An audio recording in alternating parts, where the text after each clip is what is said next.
हाँ जी चलिए, half life of a reaction, half life of a reaction. आप heading लगा लीजिए सब लोग।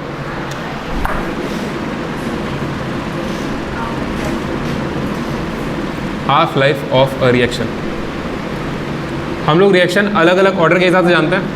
सारे के सारे ऑर्डर के रिएक्शन का हाफ लाइफ सेपरेटली अलग अलग पढ़ेंगे हम लोग, ठीक है।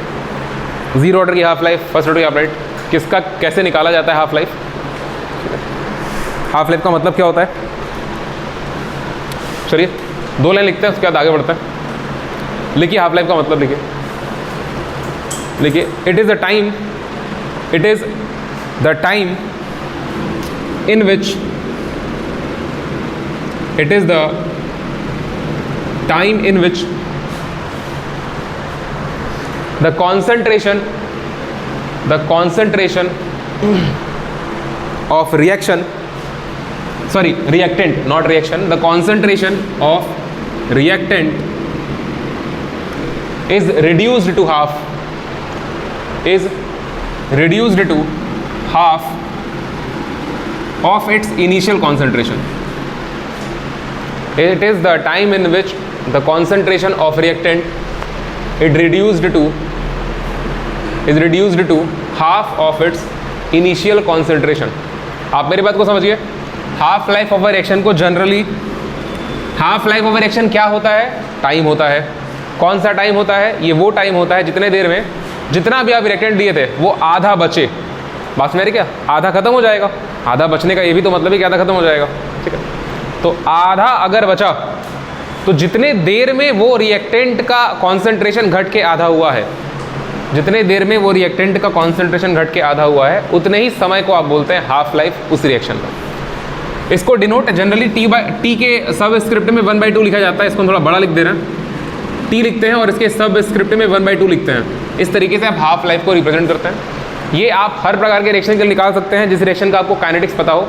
काइनेटिक्स का मतलब रिएक्शन के स्पीड से हो रहा है, रेट कांस्टेंट किस तरीके से बिहेव कर रहा है, या फिर उसका जो काइनेटिकल इक्वेशन है। आप जैसे zero order rate of reaction लिखते हैं ना, जीरो ऑर्डर का रेट का इक्वेशन लिखते हैं, आप फर्स्ट ऑर्डर के रेट का इक्वेशन लिखते हैं, आप सेकेंड ऑर्डर के रेट का इक्वेशन लिखते हैं। तो उसी रेट के इक्वेशन से आपको ये हाफ लाइफ का टाइम निकालना होता है, क्योंकि उस रिएक्शन में टी आता है ना, उस रिएक्शन में टी भी आता है और उस रिएक्शन में आर भी आता है। आर क्या होता है, रिमेनिंग कॉन्सेंट्रेशन। आपको याद है ना, R is the remaining concentration.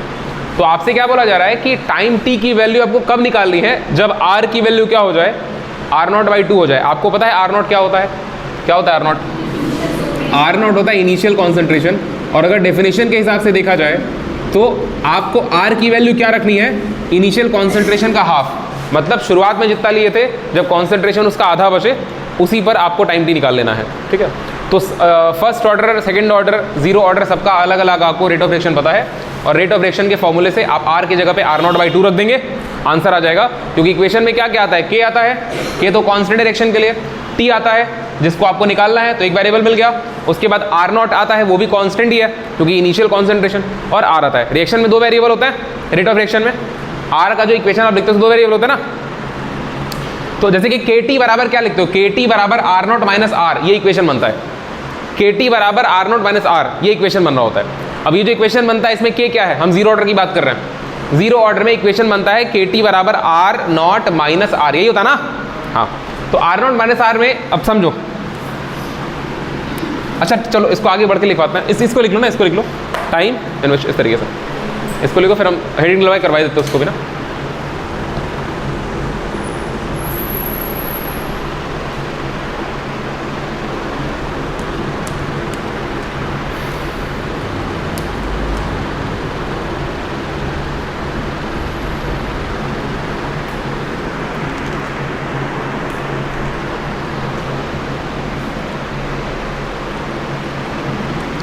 जितने भी रिएक्शन की हाफ लाइफ हम लोग पढ़ेंगे, आपको सबका हाफ लाइफ डायरेक्ट याद होना चाहिए, फॉर्मूला डायरेक्ट याद होना चाहिए। चलो देखो, मान लो फॉर अ रिएक्शन, मान लो कोई रिएक्शन है जनरल। अभी हम ये नहीं बोल रहे कि ये रिएक्शन जीरो ऑर्डर है कि फर्स्ट ऑर्डर है। कोई भी एक जनरल रिएक्शन है, वो रिएक्शन कैसे हो रहा है, रिएक्टेंट से क्या बन रहा है, प्रोडक्ट बन रहा है, ठीक है। ये आपका रिएक्टेंट है रिक्वायर्ड इक्वेशन के लिए, और ये आपका बना हुआ प्रोडक्ट है।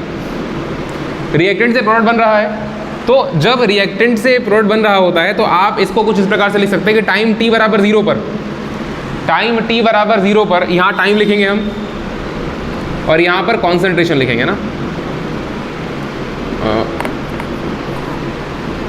यहाँ टाइम लिखते हैं और यहाँ पर कॉन्सेंट्रेशन लिखते हैं। किसका कॉन्सेंट्रेशन?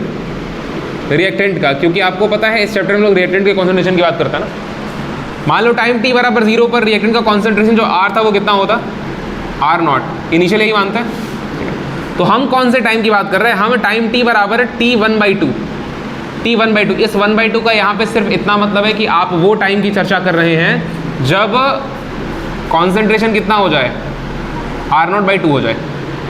आपको इस टाइम की वैल्यू निकालनी है, ठीक है। तो किसी रिएक्शन के लिए इस तरीके से चीज़ें लिखी जा सकती हैं। अब चाहे वो फर्स्ट ऑर्डर हो, चाहे जीरो ऑर्डर, चाहे सेकेंड ऑर्डर, सब में आपको क्या करना है? इन सब की वैल्यूज़ को पुट करना है और इस t1/2 की वैल्यू निकाल लेनी है, मतलब हाफ लाइफ टाइम की वैल्यू निकाल लेनी है।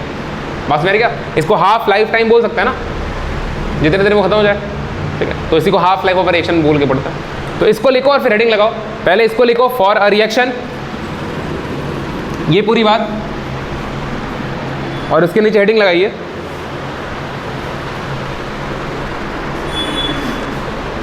इतना लिखिए और फिर हेडिंग लगाइए half life of zero direction. Half life of zero order reaction.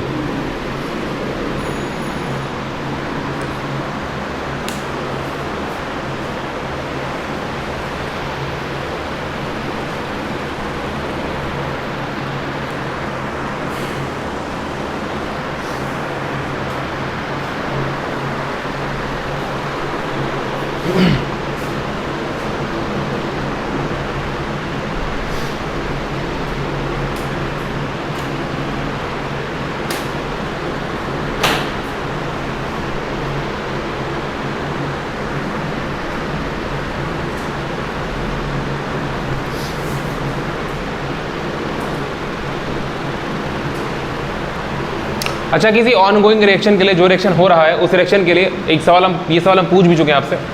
किसी भी रिएक्शन के जो रिएक्शन हो रहा है उस रिएक्शन के लिए R0 बड़ा होता है, R बड़ा होता है? R0 बड़ा होता है ना, क्योंकि वो इनिशियल कॉन्सेंट्रेशन होता है और टाइम के साथ कॉन्सेंट्रेशन R की वैल्यू घट रही होती है ना। इस बात को हमेशा ध्यान रखेंगे। चलिए, जीरो ऑर्डर रिएक्शन के लिए आपका जो रेट कांस्टेंट का फॉर्मूला होता है वो क्या बनता है? रेट कांस्टेंट K बराबर R0 माइनस R/T ये बनता है। बस मेरी क्या, आप लिखेंगे फॉर T बराबर 1/2, मतलब टाइम फॉर T बराबर T हाफ लाइफ जब टाइम होगा तो ये R की वैल्यू कितनी हो जाती है? R0/2 हो जाती है ना। आप यही मान रहे हैं कि वो टाइम जिस पर कॉन्सेंट्रेशन R/2 बचे। ये दोनों वैल्यू इस इक्वेशन में उठा के रखेंगे ना। ये इक्वेशन होता है जो आप पहले पढ़ चुके हैं क्लास में। रखोगे तो K बराबर कितना आएगा? देखो R0 माइनस R की वैल्यू क्या रखनी है?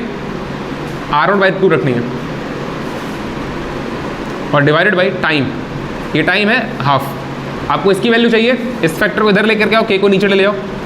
तो K T हाफ की वैल्यू कितनी बचेगी? R0 में से R/2 जाएगा, कितना बचेगा? R0/2 बचेगा और ये जो K है ये भी नीचे आ जाएगा। ये आपको याद होना चाहिए ना। ये है half life of a zero direction. इसको लेकर फट से आगे बढ़ता है। हम ये R0 और R वाली बात बार बार इसलिए पूछते हैं ना कि यहाँ पे तुमको कन्फ्यूजन ना आ जाए। ये बात उस दिन भी हम समझाए थे कि यहाँ K है और रेट कांस्टेंट की वैल्यू पॉजिटिव होती है। आपको ये बात पता है, तो आंसर और टाइम तो पॉजिटिव हो गई, हो गया। ऑब्जर्वेशन के थ्रू आप बहुत ही दो आसान सा कंक्लूजन निकाल सकते हैं।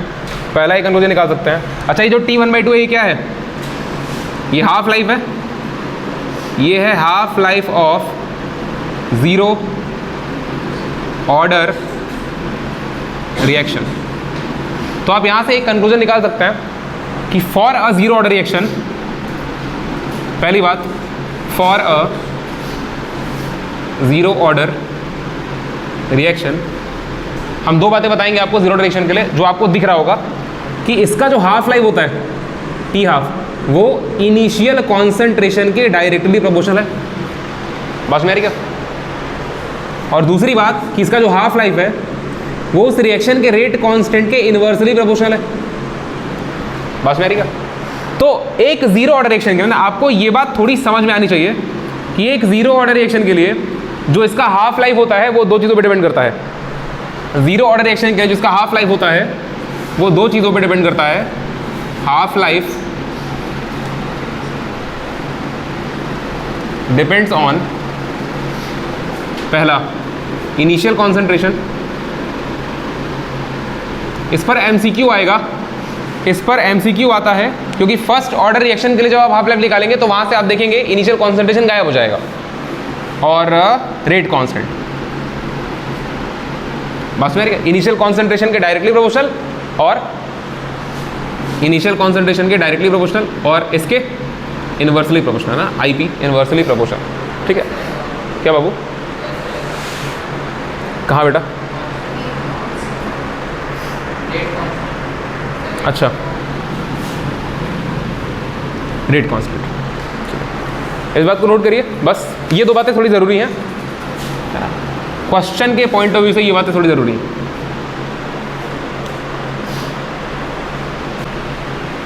आपको किसी भी रिएक्शन का हाफ लाइफ निकालने के लिए कुछ नहीं करना है, आपको उस रिएक्शन का रेट का फॉर्मूला पता होना चाहिए। बस उस फॉर्मूले में आपको R की जगह R/2 रख देना है और जो T की वैल्यू आएगी उसी को हम हाफ लाइफ बोल दे रहे हैं, बस और कुछ नहीं। आपको R की जगह R0/2 रख देना है और इक्वेशन में एक R0 पहले से है, जैसे कि यहाँ पे एक R0 पहले से था, इस R की जगह R0/2 रख दिए और सॉल्व कर दिए। ठीक है आ गया। चलिए हेडिंग लगाइए, half life of first order reaction. Heading लगाइए, हाफ लाइफ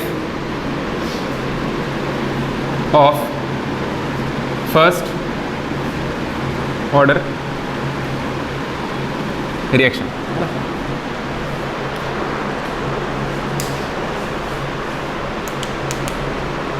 चलिए देखिए, इसका अगर आप रेट कांस्टेंट का फॉर्मूला लिखेंगे, रेट कांस्टेंट इसका फॉर्मूला बनता है K बराबर 2.303 अपॉन में T इंटू लॉग R0/R। ये याद है ना, सही लिखा हुआ है, एक बार आप चेक कर लीजिएगा अपने दिमाग से। हम क्या बोल रहे हैं, हम ये बोल रहे हैं कि आपको हाफ लाइफ निकालनी है, मतलब आपको वो समय निकालना है, आपको वो समय निकालना है। इस समय को सिर्फ हम T हाफ लिख दे रहे हैं, ये सिर्फ सिंबॉलिक रिप्रेजेंटेशन है। आप T की वैल्यू भी निकाल सकते हैं। जरूरी क्या है, जरूरी ये है कि जो कॉन्सेंट्रेशन है वो कितना हो जाना चाहिए, वो इनिशियल कॉन्सेंट्रेशन का आधा हो जाना चाहिए। तो बस कुछ नहीं करेंगे, इस वाले फॉर्मूले में भी R की जगह क्या रख देंगे आप, R0/2 रख देंगे। तो इक्वेशन क्या बनेगा, K, इस T को इधर लेकर के आओ, K इंटू T हाफ लिख दे रहे हैं, कोई दिक्कत ही नहीं, T इधर लेकर के आए तो ठीक है। ये बना 2.303 इंटू लॉग, इसको ब्रैकेट में डाल दो, लॉग ऊपर R0 ही रहेगा क्योंकि ये कांस्टेंट होगा किसी दिए गए रिएक्शन के लिए। R की वैल्यू आप क्या रखेंगे, R0/2। ये 2 कहाँ जाएगा ऊपर, R0 से R0 कैंसिल हो जाएगा, K को नीचे भेज दो क्योंकि आपको इसकी वैल्यू चाहिए ना। तो ये हो जाएगा T हाफ बराबर 2.303 divided by K into log 2। देखिए आप log 2 की वैल्यू रखेंगे और 2.303 में गुणा करेंगे तो जो आंसर आएगा आपको वो आंसर डायरेक्ट याद होना चाहिए, 0.693। 3 का मल्टीपल है तीनों, याद रखना। बात मेरी क्या, ह्यूमन बॉडी के अंदर कितने मसल्स होते हैं आपको याद है क्या, एनीबॉडी कितने होते हैं? यहाँ लिखा है, इसका मतलब 693 होंगे,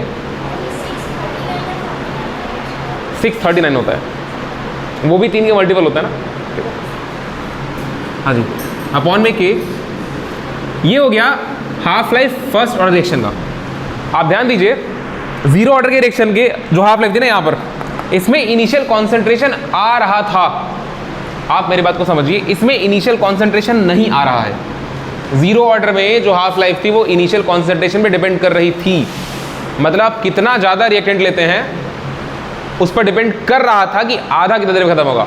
अगर आप रिएक्टेंट ज़्यादा लेते हैं, जीरो ऑर्डर की बात कर रहे हैं, अगर आप रिएक्टेंट ज़्यादा लेते हैं तो ज़्यादा समय लगेगा आधा पहुँचने में, बस मेरी क्या।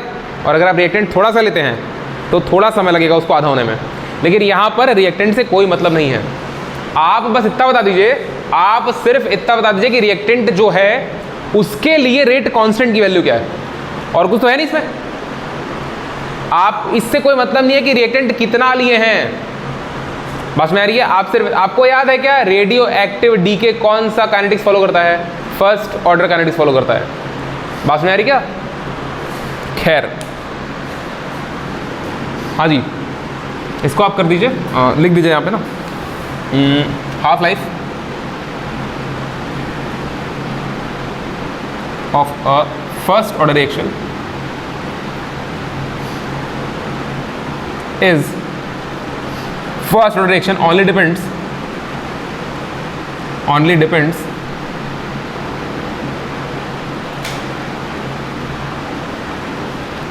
on the rate constant। Half life जो है फर्स्ट ऑर्डर रिएक्शन की, half life first order reaction की, वो सिर्फ और सिर्फ k पर डिपेंड करता है। हम फिर से बोल रहे हैं, रेट कांस्टेंट r नहीं होता है, रेट कांस्टेंट k होता है। r क्या होता है? Rate of reaction, r the rate of reaction. बात में आ रही क्या? बस ले लीजिए इस बात को, खत्म।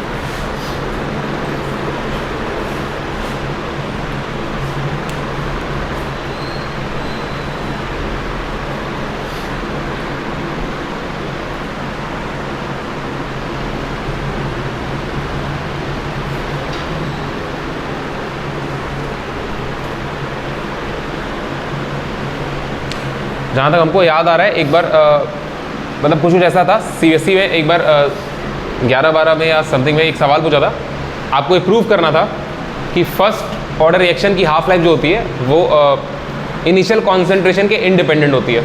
तो बेसिकली आपको यही काम करना था, ठीक है। और आपको ये फॉर्मूला लेके दिखाना था कि hence this equation does not contain the initial concentration. इसमें क्योंकि इनिशियल कॉन्सेंट्रेशन नहीं होता है, इसीलिए हाफ लाइफ जो होती है फर्स्ट ऑर्डर रिएक्शन की, वो इनिशियल कॉन्सेंट्रेशन के इंडिपेंडेंट होती है, ठीक है।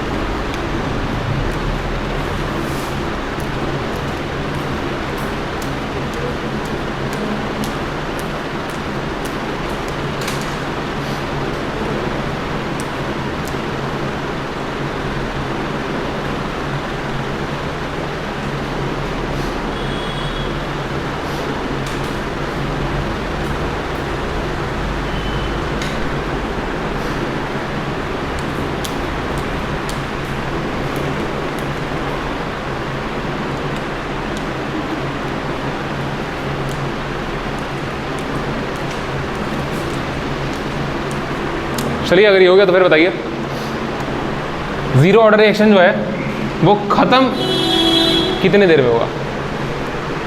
रेट कांस्टेंट अगर k है और इनिशियल कॉन्सेंट्रेशन r0 है, तो जीरो ऑर्डर रिएक्शन को खत्म होने में कितना टाइम लगेगा?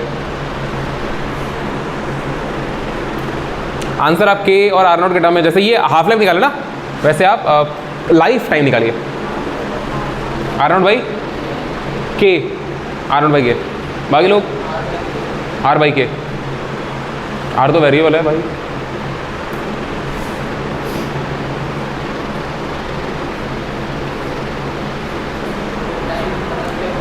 एक जीरो ऑर्डर रिएक्शन खत्म होने का क्या मतलब है कि r की वैल्यू जीरो हो जाए, पूरा का पूरा रिएक्टेंट खत्म हो जाए। r की वैल्यू जीरो अगर आप यहाँ रखेंगे तो जीरो हो गया, ये बचा r0 बाई t को इधर भेजोगे, यही टाइम निकालना है, k को नीचे ले आओ तो r0 बाई k आंसर आएगा। लेकिन जब यही काम आप फर्स्ट ऑर्डर रिएक्शन के लिए करेंगे तो वो नॉट डिफाइन आएगा। आप करिए, जब आप यही काम फर्स्ट ऑर्डर रिएक्शन के लिए करेंगे तो वो नॉट डिफाइन आएगा। बात में आएगा? देखिए, यहाँ जीरो रखोगे, ये 1/0 हो जाएगा। बात में आएगा? 1/0 मतलब आप समझ रहे हैं मेरे बात को? दिक्कत करेगा वो, ठीक है, वो 1/0 दिक्कत करेगा। तो असल में क्या होता है कि फर्स्ट ऑर्डर रिएक्शन का जो लाइफ टाइम होता है वो डिफाइन नहीं होता है। जो रेडियो एक्टिव डीके हो रहा होता है ना, वो डीके कभी ख़त्म नहीं होता है।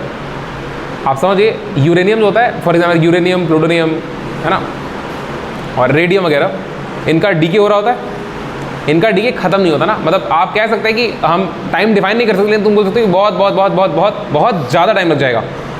कितना टाइम लगेगा नहीं पता, बहुत ज़्यादा टाइम लग जाएगा। उस टाइम को आप, लाइफ टाइम को आप डिफाइन नहीं कर पाएंगे, उस लाइफ टाइम को आप डिफाइन नहीं कर पाएंगे, इतना टाइम लग जाएगा उसको डीके होने में।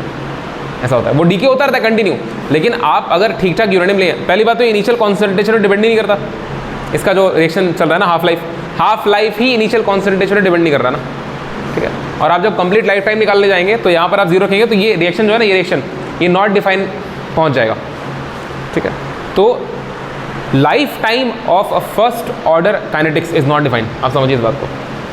अगर एक जीरो, ये थोड़ा सा ना मतलब first second order, zero order first order second order third order, इस तरीके से मतलब अगर बच्चा ध्यान रखता है कि जीरो ऑर्डर का इतना, फर्स्ट इतना, सेकंड इतना, तो फर्स्ट ऑर्डर में थोड़ी दिक्कत है।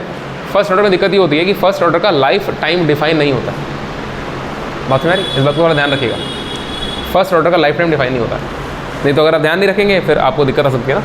आपसे अगर पूछ देगा कि बताइए किस रिएक्शन का लाइफ टाइम डिफाइन नहीं होता है, और आप गलती से हाफ लाइफ सोच रहे हैं अपने दिमाग में, तो हाफ लाइफ तो सबका निकाल सकते हैं आप, हाफ लाइफ। अच्छा, आप अपने भेजे में ये मत लाइएगा कि सर आधा खत्म होने में जितना समय लगा है पूरा खत्म होने का डबल समय लगेगा। बस मेरी क्या, आप ऐसा ना समझे ना, आधा खत्म होने में जितना समय लगा है पूरा खत्म होने में उतना समय तब लगता है जब डायरेक्टली मतलब पावर 1 डिग्री 1 का रिलेशन होता है। ये लीनियर इक्वेशन है ना, आप समझिए कहा गया है भाई, ये it is a linear equation. y बराबर mx प्लस से कंपेयर किए थे, आपको याद है? आप इसको y बराबर mx प्लस से कंपेयर किए थे तो r और t में एक रिलेशन आता डिक्रीजिंग, इसका स्लोप नेगेटिव था, सही बात है ना, याद है आपको? तो ये लीनियर रिलेशन था, इसको डबल कर दीजिए, आपको दिक्कत नहीं है, ठीक है। इसको डबल कर, इसको डबल करो, देखो 2 से मल्टीप्लाई करो, r0 बाई क्या आ जाएगा? लाइफ टाइम के लिए आप आधा कॉन्सेंट्रेशन खत्म होने में जो समय लग रहा है उसका डबल समय लगेगा पूरा कॉन्सेंट्रेशन खत्म होने में। तो यहाँ पे डबल कर दो, कोई दिक्कत नहीं, लेकिन वहाँ डबल नहीं कर सकते आप कि सर इसका डबल कर दीजिए, क्योंकि ये रिलेशन लीनियर नहीं है, ये एक लॉगरिथमिक रिलेशन है। बात में इसमें लॉग लगा हुआ है, ये एक अलजेब्रिक फंक्शन है y बराबर mx प्लस c, वो एक लॉगरिथमिक फंक्शन है, दोनों अलग अलग फंक्शन है, ठीक है। दोनों फंक्शन अलग अलग टाइप के होते हैं, क्यों, और दोनों का रिलेशन अलग अलग है। यहाँ पर जो r है ना, सॉरी जो t है वो t r का लॉगरिथमिक फंक्शन है, समझ रहे हो बात को? इसको भी तुम y बराबर x प्लस से कंपेयर किए थे, है ना?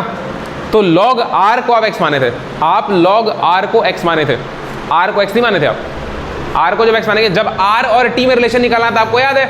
वो लॉगरिथमिक ग्राफ ऐसे आया था, मतलब कर्व आया था एक, बस मेरे कर्व आया था ना, स्ट्रेट लाइन नहीं आया था, स्ट्रेट लाइन तो यहाँ पर आया था, और स्ट्रेट लाइन तब वहाँ पर आएगा जब पूरे के पूरे log r को ही x मान लेंगे।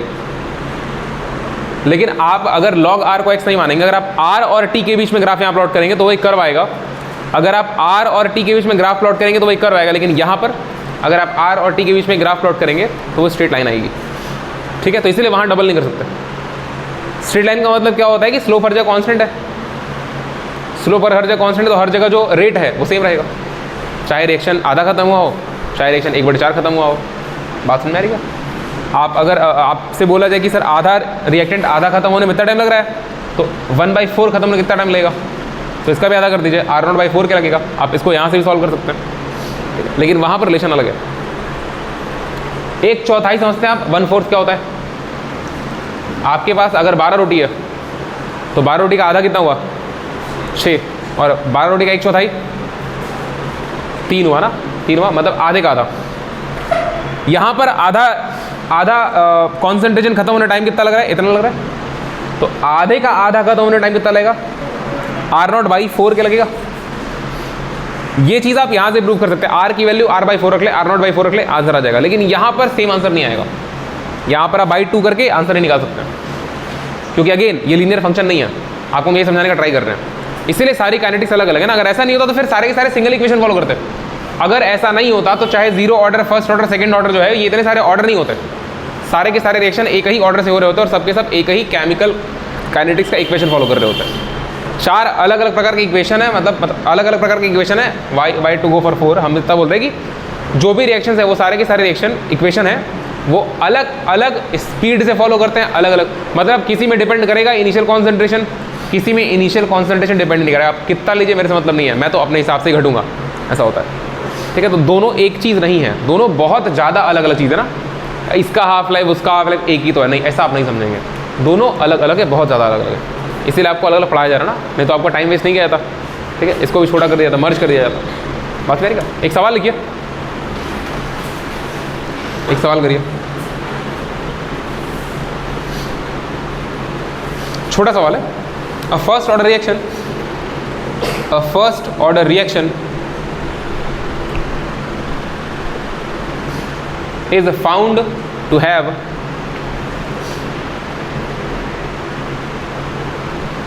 a first order reaction is found to have rate constant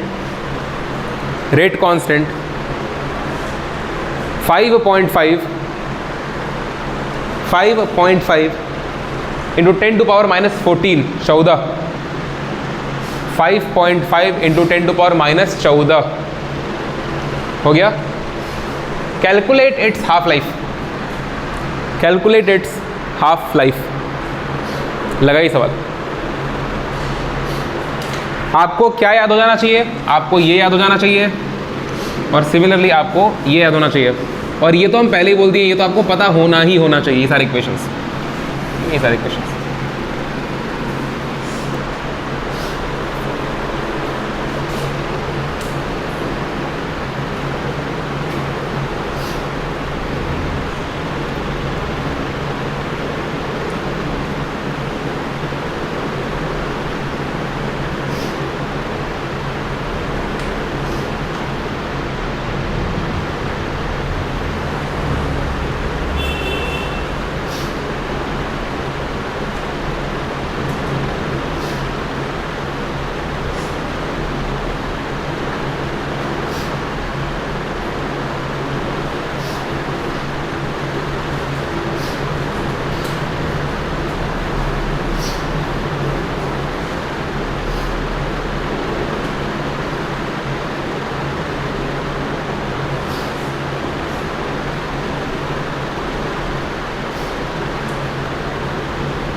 इसको 1.26 नहीं लिया जा सकता है.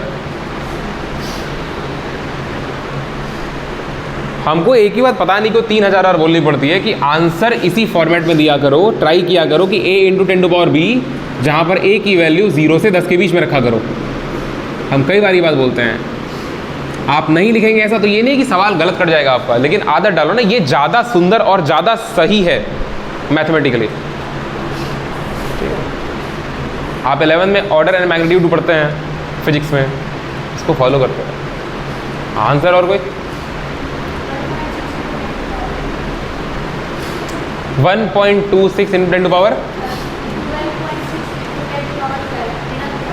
12.6 इंटू 10 टू पावर 12. अच्छा, तुम बोलो आंसर तो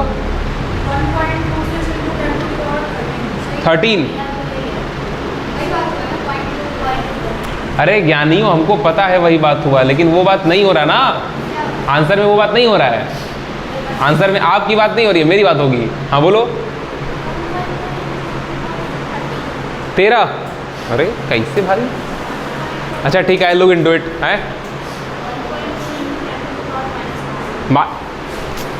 माइनस कैसे बेटा? प्लस क्या? 9. अच्छा, एनीबॉडी एल्स? और कोई? 1.2 10 टू पावर 12. नहीं यार, देख लेते हैं, हो सकता है आंसर इसमें गलत लिखा हो. कोई दिक्कत नहीं, हम लोग लगा लेंगे सवाल ना.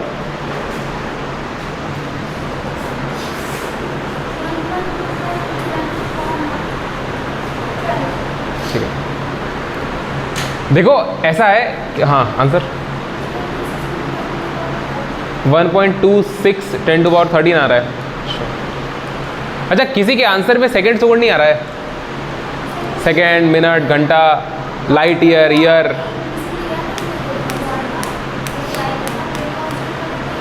रेट कॉन्स्टेंट क्या नहीं दिए हैं?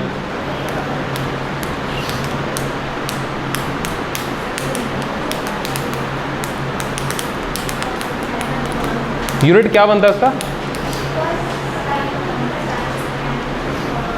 अरे तो यूनिट नहीं थे तो टाइम इनवर्स लगा दो भाई, कुछ तो लिख दो. आप टाइम इनवर्स लगा दीजिए. यूनिट अगर नहीं थे तो लिखना तो पड़ेगा ना टाइम इनवर्स. यूनिट अगर नहीं दिया सवाल में तो आपको टाइम इनवर्स लिखना पड़ेगा, वैसे छोड़ देंगे. ठीक है, लगाते सवाल ना, सवाल लगाते हैं. हाँ जी, ओके.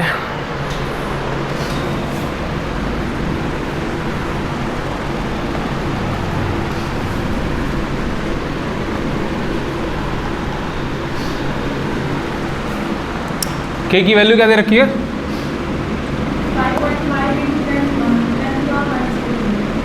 10 to the power -14। अच्छा, के की वैल्यू दे रखी है 5.5। चलो ठीक है। चल इसका अगर हम सेकेंड इनवर्स मान लीजिए लगा लेते हैं, हम सेकेंड इनवर्स मान के चल रहे हैं, तो क्या पूछ रहा है? हाफ लाइफ पूछ रहा है। हाफ लाइफ बराबर 0.693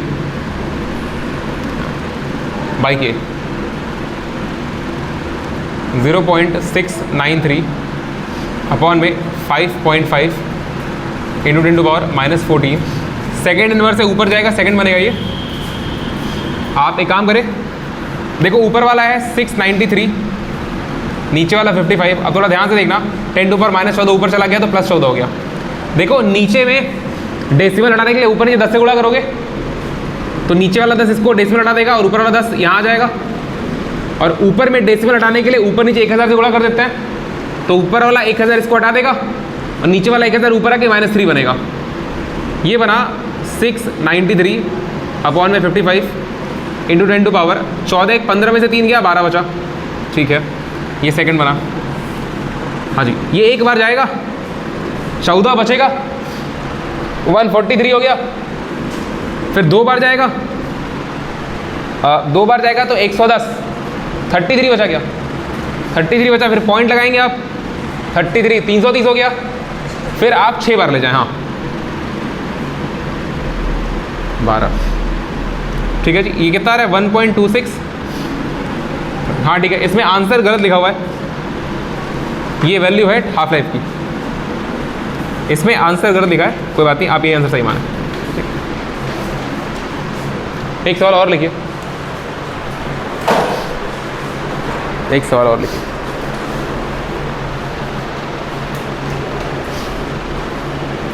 ये प्रीवियस ईयर का सवाल था, 2013 का। सवाल आसान ही आएंगे, कंडीशन ये है कि आपको थ्योरी याद रहनी चाहिए पेपर तक, है ना। चलिए देखिए, first order reaction takes place, first order reaction takes place, first order reaction takes place in 30 minutes, 30 minute, in 30 minutes for 50% completion, for 50%, 100% तो नहीं होगा ना, क्योंकि फर्स्ट ऑर्डर आप ध्यान रखिए।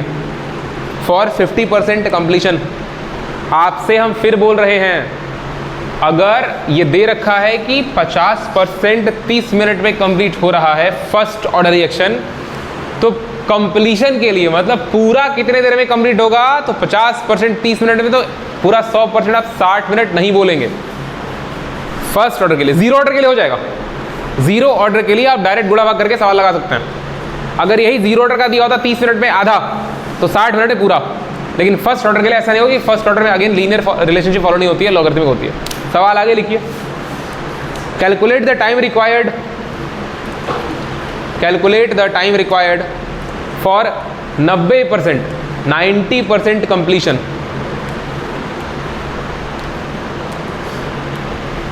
90% कंप्लीशन हो गया। इक्वेशन का यूज करना पड़ेगा आपको, 90 50। आपको log 2 की वैल्यू की आवश्यकता पड़ेगी, हम यहाँ लिख दे रहे हैं, सवाल में दिया रहेगा और वैसे आपको याद होना चाहिए ना, 0.3010, ये log 2 की वैल्यू होती है और log 2 की वैल्यू आपको याद होनी चाहिए।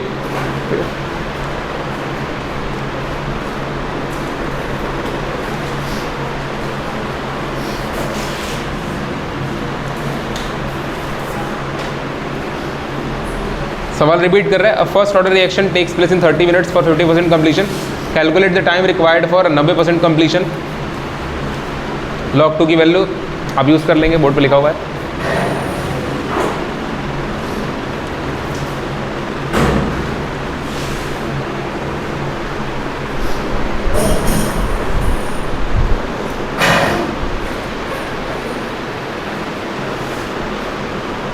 चलिए लगाते हैं हम। हाँ जी देखो, log log 2, हाँ माय गॉड log 1 भी आ रहा है क्या सवाल में? गजब तेजस्वी लोग हैं। 10⁻², क्या 100 सेकेंड? इतना जल्दी रिएक्शन खत्म हो जाएगा? आधा रिएक्शन खत्म होने में, अच्छा ठीक है देख लेते हैं, आई विल सी। चलिए देखिए ना, सवाल दिया हुआ है, कहाँ गया सवाल? सवाल क्या बोलो जरा तो। हाँ 30 मिनट में कंप्यूटर है कितना? 30 मिनट में कंप्यूटर है 50%। ठीक है, एक फर्स्ट ऑर्डर काइनेटिक, इसका मतलब ये 30 मिनट कुछ नहीं, हाफ लाइफ है। ठीक है, हाफ लाइफ का इक्वेशन लगाइए, पहले के की वैल्यू निकालिए रिएक्शन के लिए। टी हाफ बराबर 0.693 अपॉन में के। देखो अप्रोच क्या है सवाल का कि हम पहले के निकालेंगे और के निकालने के बाद बड़ा वाला इक्वेशन यूज करेंगे, के बराबर 2.303 टी लॉग r0/r। और वहां पे r की वैल्यू, क्योंकि 90% के लिए पूछ रहा ना, अगर आप r की वैल्यू 90% रख दी है तो ये आपकी दुनिया की सबसे गंदी खतरनाक गलती है। तुम समझे नहीं, जो गलती हम तुमको चिल्ला चिल्ला के उस दिन बता रहे थे कि आपको वो कंसंट्रेशन नहीं रखना है जो खत्म हो गया, आपको वो रखना है जो बचा हुआ है, क्योंकि आप तेजस्वी हैं। तेजस्वी यादव एक नेता भी, आपको पता है क्या? आप बहुत तेजस्वी हैं, आप लोग गलत जगह बैठे हैं। आपको यूपीएससी की तैयारी करनी चाहिए, कोई फायदा नहीं चिल्लाने का, वैसे भी कोई फायदा नहीं। चलो यहाँ से के की वैल्यू, टी हाफ लाइफ 30 दिया हुआ, ये हो गया 0.693। आ रही है बात समझ में? अगर हम कुछ कहते हैं कि गलती होगी तो गलती होगी, लेकिन आपको लग रहा था इसमें कौन ही गलती करता है। अब अभी सब नहीं सुनना हमको। हाँ जी, आप के को इधर करिए, 10 को नीचे करिए, के बराबर 0.2, ठीक है बेटा, अपॉन में 10। ये समझ आ रहा है क्या? 3 से काट दिया दोनों तरफ, 10 को नीचे कर दे, के बराबर सीधे सीधे कितना आ गया? 0.023 कर लो इसको, और के बराबर लिख लो क्या? 2.3 और 10⁻⁻²। क्या ये सही बात है? फर्स्ट ऑर्डर काइनेटिक्स के लिए आप ध्यान रखिए, टाइम आप नीचे किए हैं तो ये मिनट इनवर्स में आंसर आएगा, क्योंकि डेटा किस में दिया हुआ था? ये आपका आंसर है क्या? नहीं। अभी आपको ये निकालना है कि जब रिएक्शन 90% क्या हो जाए? कंप्लीट, उसमें टाइम कितना लगेगा? मतलब आप समझ लीजिए इसको टी 90% कंप्लीशन, 90% की वैल्यू आपको निकालनी है। अब मेरी बात सुनो, अगर 90% रिएक्टेंट खत्म हो गया तो बचा कितना है? 10%। अगर रिएक्शन स्टार्टिंग में मान लो अगर स्टार्टिंग में 100 ग्राम था या फिर 100 मोलर था तो 10 मोलर बचा होगा, लेकिन आप क्यों मानेंगे? आप मत मानिए, आपको मनवा भी नहीं रहे हैं। 90% कंप्लीशन के बाद क्या हो जाएगा? आर की वैल्यू कितनी हो जाएगी? 10% बचेगी। तो आप समझिए रिमेनिंग कॉन्सेंट्रेशन आर का कितना हो जाएगा? आर का 10%। परसेंट निकालने सबको आता है? अलग से क्लास की जरूरत है? आता है ना? 10 से ये कटा, कितना बचा? R/10। ये वैल्यू रिमेनिंग है। इनिशियल कॉन्सेंट्रेशन कितना था भाई? R0। तो क्या बचा? R0/10। बात समझ आ रही क्या? इतना कॉन्सेंट्रेशन बचा हुआ है। कब? जब 90% कंप्लीट हो गया। फॉर्मूले में आपको बचा हुआ कॉन्सेंट्रेशन रखना है आर की जगह पे, तब टाइम निकालना है। तो आप इक्वेशन क्या लिखेंगे? टी बराबर 2.303। अरे अगर के ऊपर तो टी नीचे, टी ऊपर तो के नीचे, लॉग R0 अपॉन में, बोलो,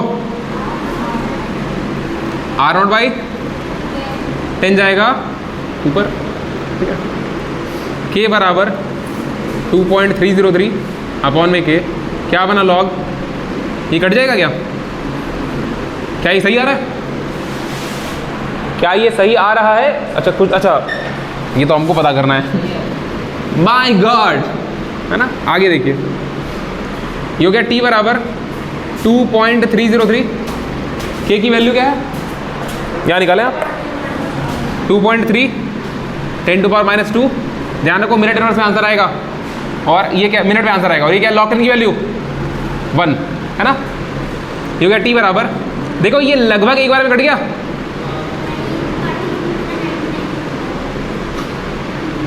नहीं काटे? अच्छा रुको भाई, एक सेकंड रुको, एक काम करते हैं, सुनो सुनो सुनो सुनो, इसको ना ये 0.231 था ना, इसको पूरा लिखते हैं 31, ठीक है, इसको पूरा लिखते हैं 31। चलो के की वैल्यू 2.3, ठीक है, 2.303 नहीं काटते, कोई दिक्कत नहीं है। तो ये हो गया 2.303, अरे इक्वेशन सही लिखा है ना, हाँ 2.303 को इसको लिखते हैं 2303, और नीचे क्या है 231, 3 हटा दो यहाँ से राउंड ऑफ करके, चलो ठीक है। और 10 टू पावर -2 ऊपर चला गया, 2 बचा, और आंसर मिनट में आएगा। यहाँ से यहाँ तक समझ में आ रहा है कि नहीं आ रहा है? जब बोल ही रहे तो आ ही रहा होगा। हाँ जी, एक बार या कितनी बार 0 पॉइंट, यहाँ हो गया 0, इसको यहाँ डिवाइड कर लेते हैं ना, गलती होने की संभावना नहीं होनी चाहिए, ठीक है। जो कि 231 पॉइंट लगा दिए, यहाँ एक 0 बढ़ गया, 9 बार जाएगा, 27 आना से लगा 2, 9 18 2 20, क्या कितना बचा? 1 बचा, 9 में से 2 गया, 7 बचा, यहाँ पे 2 में से 2 गया 2, ठीक है, फिर 0 बढ़ेगा, कितना आ जाएगा बताओ? 200 कम कर दो इसमें से, तो 7 बार जाएगा, 7 बार जाएगा, 7 एकम 7, 21 के एक हासिल लगा 2, 7 दूनी 14 2, हाँ जी सही है, ज़्यादा जा रहा क्या? 7 एकम 7, 7 लिख के 21 के एक हासिल लगा, ये सही घटा है कि नहीं सही घटा है? वन टाइम चला जाएगा, अच्छा 1 टाइम चला जाएगा, तो अगर ये 1 टाइम चला जाएगा तो फिर ये 9 बार नहीं जाना चाहिए ना, 10 बार जाएगा, 10 बार हो जाएगा, 10 बार जाएगा तो 2310 हो जाएगा, 9 बार ही जाएगा, ये सही है, 9 बार सही है, 9 एकम 9, 9 तिली 27 के 7, यहाँ 7 आएगा भाई, 2 कैरी जाएगा ना, यहाँ थोड़े लिखेंगे, 9 दूनी 18 2 20, अभी ठीक है, 10 में से 9 गया 1, 9 में 7 गया 2, और यहाँ 2, अभी ठीक है, अब ये 1 टाइम नहीं जाएगा। अब आप यहाँ 0 बढ़ाएंगे, फिर से 9 बार जाएगा, तो ये 2079 आएगा, ठीक है। तो 0.99 आ रहा है,